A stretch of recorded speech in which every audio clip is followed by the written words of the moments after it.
Hi, this is Floston. I want to talk about resonant frequency, vibration, and the way we all influence each other on a daily basis and how we're sensitive to vibration. A classic example of this idea of the theory of resonance is you have a room filled with cuckoo clocks, and the pendulum and the cuckoo clock swings back and forth, and it sets up a resonance in the room. You take two of those cuckoo clocks and you put them together in the room.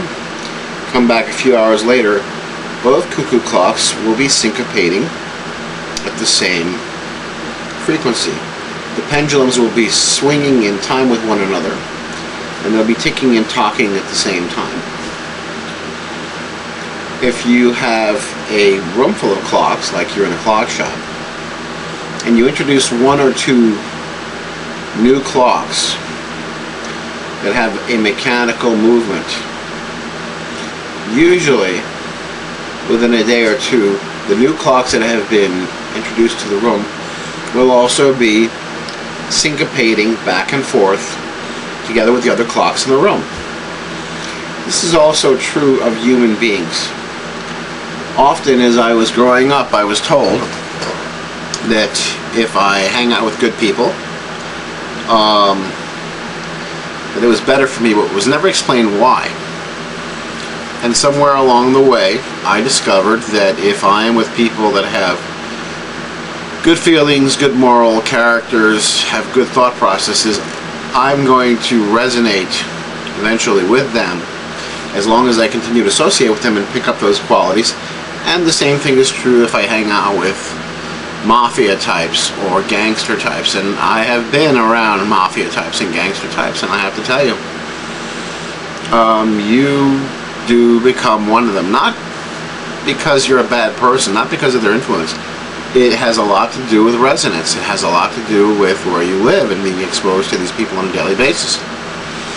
Same is true for if you were to take a woman and take her off to an island somewhere where there are a bunch of women all living together. You'll find first off that all those women tend to have their menstrual cycle at the same time. And if you take this woman or a few women and you stick them on this island with these women and come back a few months later, they'll all be having their menstrual cycle at the same time. This is another example of resonance. I'm going to continue this conversation in a bit. I'm going to take a break because there's the next step I want to take you to, and I need to collect some materials. So I'll be back shortly. I was talking about vibration, and vibration of a person has a lot to do with what you attract. And when you're feeling good or when you're feeling bad, your vibration changes and it affects everyone around you, and you will resonate with those people who you are at the same frequency with, so that if you are joyful and loving, you're going to attract those joyful, loving people. And if you are really angry and frustrated and sad and just a whole lot of no fun, you're going to attract those people as well. And you have a choice. We have a choice as to what our vibrational set point is, so that as we reach for thoughts that feel better, and we are attaining higher and higher levels of vibration, love being the highest, joy and love being really at the top of the list,